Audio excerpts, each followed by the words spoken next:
ఏం చేశారో తెలియదు. కాంట్రాక్టర్కి ఇవ్వకుండా మరి మిగతా అదర్ వర్క్స్ అని ఏమన్నా దాని కింద 16,000 డ్రా చేశారో తెలియదండి అది మాకు. అసలు మీకైతే 5 పైసలు రాలేదు. 6,000 కోట్లు ఎంతో అవుట్ స్టాండింగ్స్ ఉన్నాయి, దానికి వడ్డీలు కలిపి 7,000 అవుద్ది అంతే.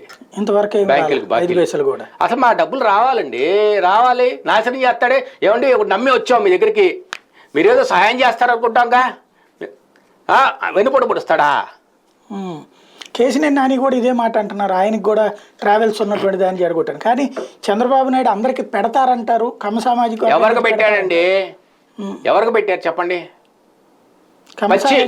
వచ్చి లోఫర్ మనిషి ఆయనైతే లోకేష్ అయితే ఒట్టి లోఫర్, చీప్ లక్షణాలు. ఆయన చాలా తెలివైనటువంటి వాడు అంటారు. స్టాన్ఫోర్డ్ యూనివర్సిటీ వేరే వాళ్ళ డబ్బులతో చదువుకున్నాడుగా, చాలా తెలివిగతడు. ఆ రోజు తెలివితేటలతోనే డబ్బులు, సొంత డబ్బులు తీయకుండా వేరే వాళ్ళతో చదివించారు తెలుసా మీకు? అది ఎట్లాగా? వేరే కట్టించారు కార్పొరేట్ హౌస్, ఈయన ఫీజు కట్టారు విత్ ఎవిడెన్స్ ఉంది, ప్రూవ్ చేయమనండి ఎవరు కట్టారని చెప్తా సమయం వచ్చినప్పుడు. అంటే ఆయన ఏదో మెరిట్ లో పాస్ అయ్యి అక్కడికి వెళ్ళారు. ఎక్కడి నుంచి మెరిట్ అండి? దేంట్లో మెరిట్? ఫస్ట్ క్లాసులోను స్మగ్లింగ్ లో మెరిటా? అదేంటి మెరిట్ అంటే ఏంటి సార్? మెరిట్ అంటే అలాంటి గొప్ప యూనివర్సిటీలో నోబెల్ వాళ్ళు ఆ పాఠాలు చెప్తూ ఉంటారు, నోబెల్ అవార్డు వచ్చిన వాళ్ళు.